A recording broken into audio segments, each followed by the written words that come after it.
이제 전례 세신의 용어 개념을 간단히 설명을 하면요. 라틴어의 리투르지아라는 개념은 본래는 라틴어니까 로마 제국 때 사용하던 용어예요. 그래서 처음부터 종교적 용어는 아니고요. 국가에서 사용하던 거예요. 로마 제국이. 국민들을 위해서 하는, 백성을 위해서 하는 모든 공공의 일들은 다 리투르지아였어요. 백성을 위한 공공의 일. 그게 이제 우리 그리스도교로 넘어와서 신자들을 향해서 하는 공적인 예배들을 모두 지칭하는 용어로 바뀌었고, 동방에서는 전례가 이제 미사를 지칭하는 용어로 사용되기도 합니다. 내가 한동안은 이 용어를 잊어버렸다가 이제 16세기 인문주의는 과거에 있었던 고전을 연구를 많이 해요. 예전에 이런 용어를 이렇게 썼는데 왜 지금 사용을 안 하지? 그래서 다시 불러일으킨 거예요. 그래서 레이투르기아라는 이제 그리스, 이제 히라보에서 나온 말이었고, 이제 서구 여러 나라에서 이때부터 같은 계열의 말에 많이 사용을 하게 되면서 리투르지아가 전례라는, 즉 가톨릭의 예배를 통칭하는 용어로 사용하게 됩니다.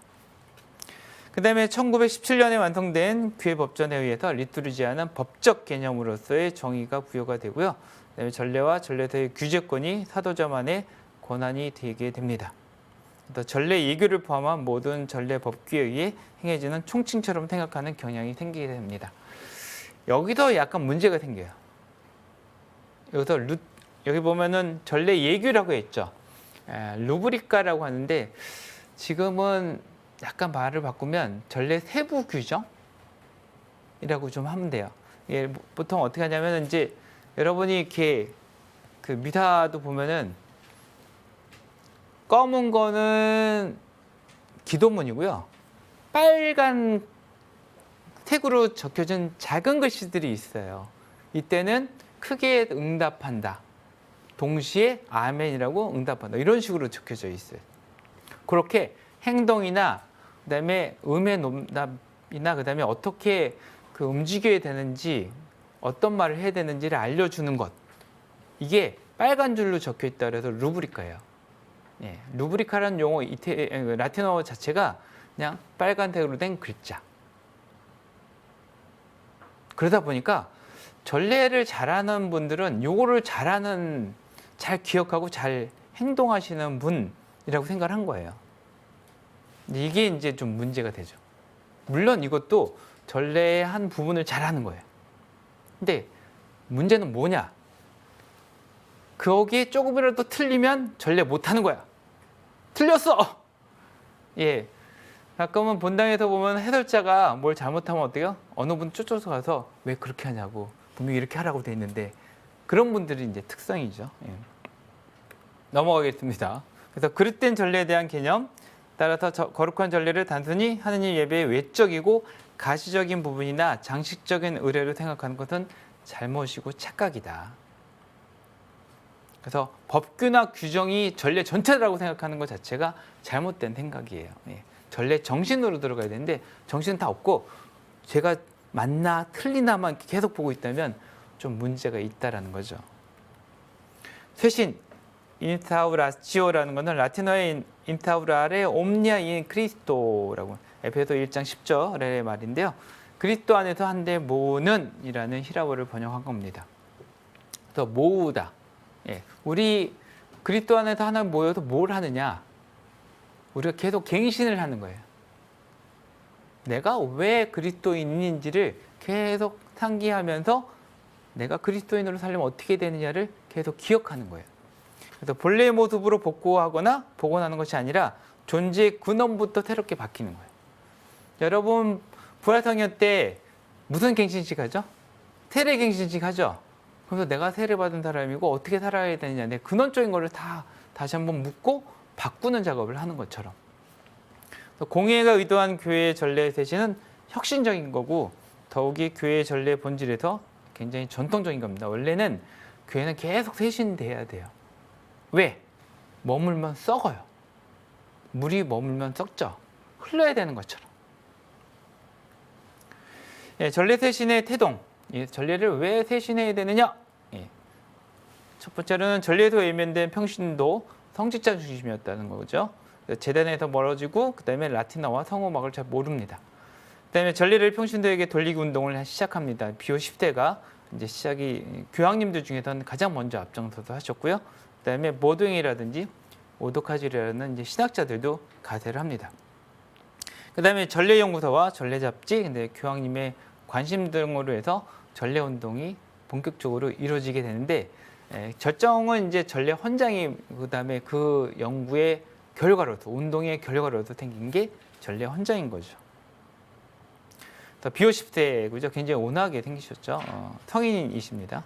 모두행 또는 보도왕이라고 해요. 그래서 이분은 이제 베네딕토 수사님인데 전례가 무엇이냐, 신자들하고 신자들의 생활과 어떻게 연결되느냐를 굉장히 고민하고 전례 정의에 대한 연구를 하신 분이고요. 로마노 가르디니는 철학과 연결이 되고 표징이나 상징하고 그다음에 신앙하고 어떻게 연결해서 설명할 수 있느냐, 특히 이제 전례 양성 어떻게 교육할 건가를 굉장히 고민하시고 실제로 많이 교육을 시키시고요.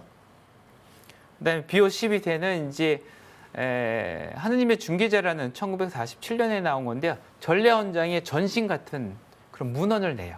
그래서 신자들이 능동적으로 참여할 게 뭐냐, 전례가 무엇이냐를 질문에 대해서 굉장히 깊이 있게 다루고 있습니다. 네, 전례 헌장의 중요 내용, 전례에 대한 신학적 정의, 신자들의 능동적 참여, 전례학과 전례 교육으로 이제 좀 요약해서 설명을 해드리겠습니다. 전례에 대한 신학적 정의. 전에는 아까 가장 큰 문제가 뭐냐면 전례 규범을 너무 전례 전체라고 생각을 한 게 좀 문제가 됐다고 했죠. 또 규범을 안 지키면 전례를 잘 모르는 사람. 근데 뭐가 빠졌냐? 거기 정신이 빠졌다는 거예요. 가장 중요한 알맹이가 빠져 있는 거예요. 겉에는 잘 알고 있지만. 그래서 전례 헌장 7항에 보면 전례는 당연히 누구의 것을 하느냐? 그리스도의 사제직을 수행하는 거다. 예수님이 했던 그 일을 하는 거다. 예수님이 했던 사제직이 뭐예요? 파스카 신비로서 우리를 구원하는 일이에요. 사람을 살리는 일을 하시는 거예요.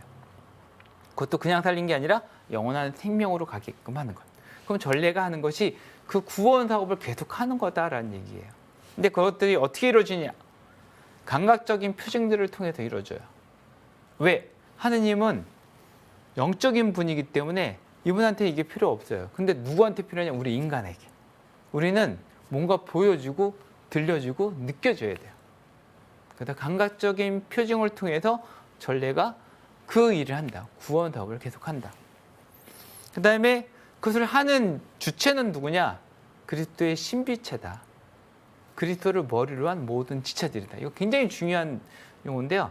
왜냐하면 그전에는 맨 위에 교황님이 있고 교황님만이 하느님을 만나는 것처럼, 주교님들, 사제들, 그래서 평신도들은 하느님하고 굉장히 먼 것처럼 교계제도 안에도 그렇게 느껴졌대요. 근데 그게 아니라 모두가 그리스도랑 연결된 지체다.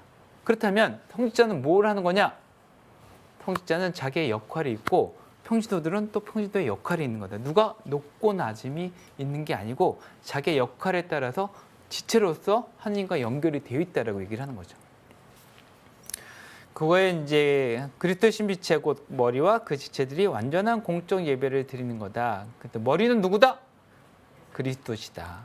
우리는 그 지체들인데 누구는 손 역할을 하고 누구는 심장 역할을 하고 누구는 다리 역할을 하고 무릎 역할을 하는 거다. 그래서 그리스도도 전례에 함께 하신다는 표현을 이렇게 간접적으로 얘기를 하고 있어요. 머리와 그 지체가 완전히 바치는 완전한 공적 예배다. 그러니까 그리스도도 함께 바치는 공적 예배라는 거죠. 신자들의 능동적인 참여, 그 전례 헌장 중에 이제 키워드 중에 하나가 이거예요. 하나는 전례 정의고요. 또 하나는 능동적 참여다. 그렇다면 예전에는 능동적인 참여가 아니었냐? 실제로 아니었죠. 예전에는 미사를 가서 본다라는 얘기를 많이 했어요. 그렇죠? 미사를 본다. 관객인 거예요.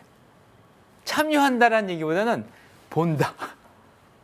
그게 바로 평신도들이 미사를 어떻게 대하고 있느냐를 잘 보여주는 하나예요. 물론 이제 거기에서 좀 더 들어가면 그리스도의 신비를 보는 건 좀 더 깊게 들어가면 그런 의미도 있지만 일반적인 의미로 본다면 거기에 참여하는 게 아니라 시모님들이 원맨쇼 하는 것처럼 보이는 그것을 그냥 보고 있다. 그러면 난 주임 미사의 의무를 다했다. 라고 생각하는 게 너무 널리 깔려 있다는 거죠. 그래서 보면은 두 번째 보시면 능동적 참여란 전례에 대한 신자들의 내적인 참여만을 의미하는 것이 아니라 무엇보다도 명시적인 참여다. 거기 온전하게 있고 그다음에 완전한 의미로 그다음에 내적이면서도 외적이면서도 영적인 참여를 같이 한다. 네, 전략 이렇게 잘하기 위해서는 전례학과 전례 교육이 굉장히 필요해요. 예전에는 전례학이라는 게 없었어요. 그냥 전례를 배운다. 그래서 실습 정도만 했어요. 우리 사제들도 성직자들도 배우신 분들이 그냥 규범을 배우고 이렇게 한번 해봐. 잘하네? 예전에는 손을 벌리는 것도요. 예전 시부님들은 여기다 끈을 묶었대요. 그래서 띵! 왜? 손을 벌리는 것도 다 규범이 있는 거예요. 어깨 폭으로 넘어가면 안 되고 그렇다고 너무 좁아도 안 되고 그러니까 어깨만큼 끈을 만들어 놓고 연습을 하는 거예요. 그리고 어깨 높이 해야 된다. 여기서 왔다. 그러니까 이렇게 연습을 하셨대요. 그러니까 언제 벌려도 요만큼만 벌리게. 근데 지금 어때요? 손을 벌린다라고만 되어 있어요. 그래서 약간 문제가 좀 생겨요. 어떤 분은 이렇게 벌리고 그래서 제가 공동집전하다가 저 때리는 줄 알았어요. 팍 벌리니까. 예. 요즘은 너무 기준이 없어도 좀 문제긴 해요. 왜냐하면 손을 벌리는 기도는 뭐냐면 근동위에서 하느님께 드리는 절대신에게 바치는 기도의 자세예요. 서가지고 하늘을 바라보면서 손을 벌리고 기도하는 자세. 그게 그리스도교에도 자연스럽게 들어온 거죠. 그래서 전례 학문으로 바뀌어요. 이제 전례 신학이 있다. 그래서 신학, 역사, 영성, 사목, 법률의 측면에서 전례를 다루는 학문이 생겨서 1960년대부터 제가 다녔던 안델모 대학이 전례학을 전공하는 특별 학교가 되죠. 그래서 전 세계에 전례가 무엇인지를 제대로 가르쳐라. 규범만 가르치지 말고. 그래서 여러분도 이제 전례 교육을 받기 위해서 여기 와 있는 거잖아요. 전례만 배우는 건 아니지만 전례도 배우는 시간을 갖고 있습니다. 그렇다면은 이런 방향을 위해서 뭐 교회율치 운동도 해야 되겠고 그다음에 평신도들의 능동적인 참여를 위해서 교육도 해야 되고 전략의 의미도 좀 살려야 되고 그러기 위해서 어떻게 개혁을 해야 되느냐. 예절과 본문에 대한 신자들의 이해 가능성. 라틴어로 되어 있다면 여러분이 라틴어를 또 배워야 돼요. 그렇죠. 근데 한국어로 되어 있으면 배울 필요가 없어요. 그다음에 전통과 발전의 관계. 오리지널한 전통이 있고 그다음에 계속 발전해야 되는 현대에 맞도록 계속 발전해야 되는 부분이 있어요. 이 두 개가 같이 병존을 해야 돼요. 옛날 건 다 쓸모없는 거예요. 다 버릴 수가 없어요. 버려도 안 돼요. 왜? 거기에 보석 같은 게 많이 있거든요. 보물 같은 거는 잘 챙기고 그다음에 지금은 사용 안 해도 되는 것들은 버리거나 수정을 하고 보완을 하면 되는 거죠. 그 대표적인 게 뭐냐? 라틴어예요. 라틴어를 보존은 하지만 모국어로도 사용할 수 있도록 허락을 해주는 거죠. 그래서 두 개가 같이 가는 거죠. 그 다음에 전례거행의 교회적 차원. 예전에는 이제 시부님들이 이제 혼자서도 미사를 많이 하시고 뭐 이랬는데 지금은 공동체가 함께 드리는 미사가 가장 으뜸이다. 그래서 그 장원 미사를 드릴 때 특히 주교님을 중심으로 사제단과 신자들이 함께하는 것 미사, 대축일 미사라든지 서품 미사라든지 이 미사가 탑으로 올라오고 그것을 드러내기 위해서 표가 몇 개 있을까요? 교구장 주교님이 쫙 같이 7개. 그게 뭐냐? 교회의 모습이 가장 잘 드러나기 때문에 그것을 잘 드러내는 거예요. 7이라는 숫자 자체가 꽉 찬 숫자예요. 은총의 숫자예요. 그런데 예전에는 이제 규범에 의하면 이제 주교님이 오시면 하나 더 놔야 된다라도 주교초라고 했지만 지금은 그런 의미보다는 교회의 온전한 모습이 제일 잘 드러났다라고 해서 7개를 꼽아 넣는 거죠. 주교초에 대한 얘기를 하면 또 시간이 막 가기 때문에 접어두고요. 그 다음에 이제 개혁에 대한 교계 제도의 권한. 예전에는 이제 한동안은 교황청에서만 하는 것만 해라고 됐는데 지금은 어느 정도 토착화, 지역에서 그 문화와 전통이 그리스도교하고 연결할 수 있다라고 판단되면 받아들일 수 있는 권한이 생겼어요. 지역의 주교회의나 그렇지 않으면 어느 교구장이 이건 바꿀 수 있다. 대표적인 건 우리는 인사하는 거예요. 근데 유럽이나 미국 가면 어떻게 할까요? 인사할 때 반무로 붙죠, 오른쪽으로 해서. 근데 우리는 깊이 절한다라고 바꾸는 이제 그런 것들이 그쪽 문화하고 연결이 되어 있는 거죠. 전례 헌장의 구조를 잠시 알아보면요. 7장으로 되어 있어요. 서론과 이제 부록이 또 딸려 있고요. 그래서 제1장에는 거룩한 쇄신과 증진을 위한 일반 원칙으로 되어 있고 제2장에는 성체 성사의 지성한 신비, 성체 성사에 대한 거고요. 제3장은 다른 성사와 준성사, 4장은 성물도, 제5장은 전례주년, 그다음에 6장은 성음악, 제7장은 성미술과 성당 기물에 대한 겁니다. 그렇다면 여러분이 전례에 속한 게 뭐구나를 대강심 알 수 있어요. 그래서 보시면 전례에서 가장 핵심적인 중심을 잡고 있는 건 뭐예요? 2장에 있는 전례 성체성사예요. 그러니까 7성사들이 중에서도 성체성사가 가장 핵심, 중심을 잡고 있고요. 그 다음에 두 번째로 생각할 수 있는 건 준성사입니다. 준성사. 이제 성사하고 준성사가 나뉘는 건 한 12세기부터 나뉘게 됐어요. 이거는 성사고 이거는 준성사로 나누게 된 거는 12세기부터예요. 그 다음에 세 번째, 성물도, 하루를 거룩하게 바꿔놓는 거. 그래서 제2차 바티칸 공회 때 성물도를 또 다른 이름으로 불렀어요. 시간전례라고 불렀어요. 시간전례. 왜? 전례는 하느님과 함께 구원의 신비를 나누는 거거든요. 그렇기 때문에 하느님과 만나는 시간이다 해서 시간전례라는 이름을. 그래서 시간마다 하느님을 만나면 어떻게 돼요? 내가 거룩해지는 거예요. 그 시간도 거룩해져요.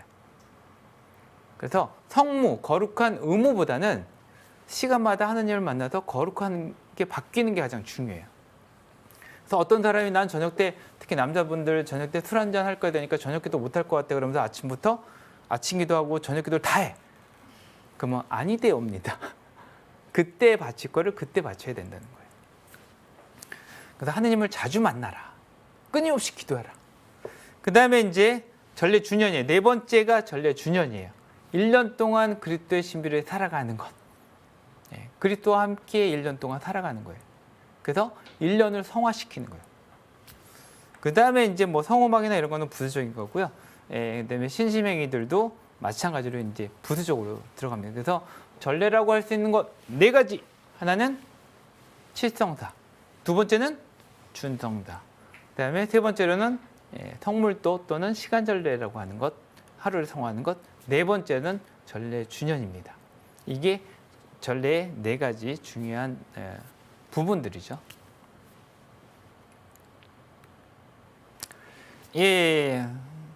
전례는 교회 활동이 지향하는 정점이며 동시에 거기에서 교회의 모든 힘이 흘러나오는 원천이다. 정점, 쿨맨이라 그래요. 쿨맨. 산 위에 제일 꼭대기에 있는 거. 그다음에 샘, 폰스라고 합니다. 그래서 꿀맨에는 폰스라고 하는데 가장 위에 있고 그다음에 거기서 계속 샘의 특징은 뭐예요? 마르지 않는다는 거예요. 계속 나오는. 그러니까 그 샘에서 계속 영원한 생명으로 갈 수 있도록 자신을 성숙시켜야 된다. 그 물을 먹고 생수를 먹고. 오늘 굉장히 빨리 지금 달려왔어요. 그래서 가장 먼저 선포된 전례 헌장에 대해서 간략히 알아봤고요.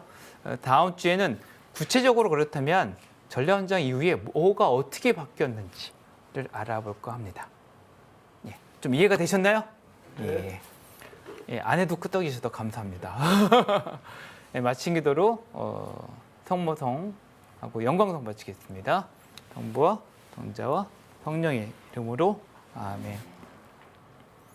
은총이 가득하신 마리아님 기뻐하소서. 주님께서 함께 계시니 연중이 복되시며 태중의 아들 예수님 또한 복되시나이다. 전주의 성모님, 이제와 저희 죽을 때 저희 죄를 위하여 비로소서. 아멘. 영광이 성부와 성자와 성령께 전과 같이 이제와 항상 영원히. 아멘. 성부와 성자와 성령의 이름으로 아멘. 데오 그라치아스. 하느님께 감사합니다.